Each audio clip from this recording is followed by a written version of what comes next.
Hello అందరికీ నమస్తే. శివరాత్రి పండుగ మంచిగా జరుపుకున్నారా? మేము కూడా మంచిగా జాతరలు తిరిగి వచ్చినాం. వెంకటేశ్వర గుడికి వచ్చినాము. అట్లనే వెంటనే 15 తారీఖు మన సినిమా వస్తున్నది. షరతులు షర్బతులు అన్నట్టు ఈ ఎండాకాలంలో చల్ల వాడనీకే షరతులు వర్తిస్తాయి. ఏందే ఇది మర్మమేంటిది సినిమాది? అస్కరన్న నువ్వు మొదలుపెట్టే. అస్కరన్న పుష్కరాలకు వచ్చినట్టు ఉన్నది. థ్యాంక్ యూ సత్తన్న, ఇంత మంచి బిజీలో కూడా టైం ఇచ్చినావు. Very very thank you. మంచి సినిమా చేసిన అంతే. మంచి సినిమా, మనకు మంచిగా నవ్వుకుంటాం, కొద్దిసేపు ఆలోచిస్తాము, కొద్దిసేపు మనకు మనం కనబడతాం. ఇప్పుడు బిత్తిరి సత్తును కూడా కనబడతాడు అలా, ఆ క్యారెక్టర్లలో అరే నేనే కదా అని చెప్పేసి కనబడతావు. అదే షరతులు వర్తిస్తాయి. ఇక పేరేంటిదంటే మనకు తెలుసు కదా, ఇప్పుడు ఏడికి పోయినా మనకు షరతులు ఉంటాయి కదా. ఒకటి రాస్తారు, ఒకటి రాయరు. ఎట్ ది సేమ్ టైం మనకు ఇప్పుడు అదే మనిషికి మనిషి కూడా షరతులు. ఇప్పుడు నీ దగ్గర కొంచెం అటు ఇటు అయితే కూడా ఏ అని అంటావు కదా, అట్లా అట్లా అది పెట్టిన టైటిల్ ముందే చెప్తున్నావు చూడు అన్నట్టు. మాకు కూడా ఏమైనా షరతులు పెట్టినరా? మళ్ళీ హీరోయిన్తో ఎక్కువ మాట్లాడొద్దు, ఆమెకు నీ భాష అర్థం కాదు. నీకు పెట్టిన షరతులు ఏంటంటే నువ్వు ఎక్కువ మాట్లాడాలని. ఎక్కువ మాట్లాడితే నా సినిమాని ఎక్కువ మంది చూస్తారు. అవును, ఎక్కువ మాట్లాడితే నాదొకటి ఆర్డర్ ప్రూఫ్ ప్రాబ్లం ఉంటుంది. ఏం ప్రాబ్లం? ఇదంతా తడిచిపోతుంది.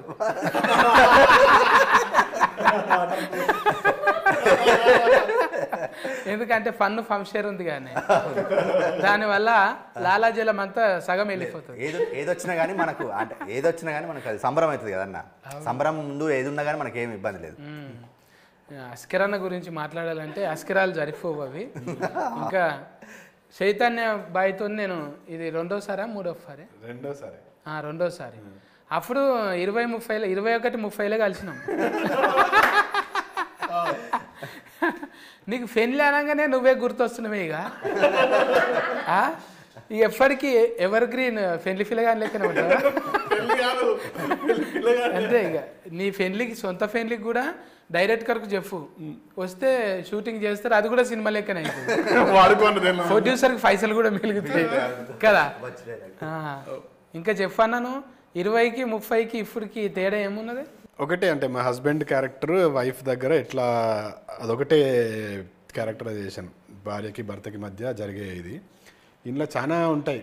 ఒక తల్లికి తండ్రి, తల్లికి కొడుకుకి, అన్నకి తమ్మునికి, అంటే చాలా లేయర్స్ ఉన్నాయి. ఒక సగటు మధ్యతరగతి కుటుంబం నుంచి వచ్చిన ఒక బాగానే నూరిపోయింది అస్కరన్న. ఒక సగటు భారతీయ కష్టమవుతుందా చెప్పండి. నేనేంటి ఇప్పుడు మనకు ఉంటుంది కదా అన్న, ఇప్పుడు మనం అన్నం అవుతాము, తండ్రి అవుతాము, తమ్ముళ్ళు అవుతాము, హస్బెండ్ అవుతాము, ఎట్ ది సేమ్ టైం కొడుకు అవుతాము. అట్లా మల్టీ క్యారెక్టర్లు అవన్నీ పోషించాల్సి వచ్చింది. అంటే సహజంగా మన కుటుంబం మన నిత్య జీవితంలో ఉంటాయి కదా పాత్రలు, అవి అన్నీ కలిపి ఇలా కొంచెం ఒక 2 నిమిషాలు. అనుభవం లేదు కదా ఇప్పుడు చైతన్యకు, అనుభవం లేదు. అనుభవం లేదు కానీ అనుభవం ఉంటుంది. అను లేదు కానీ భోగం ఉన్నది.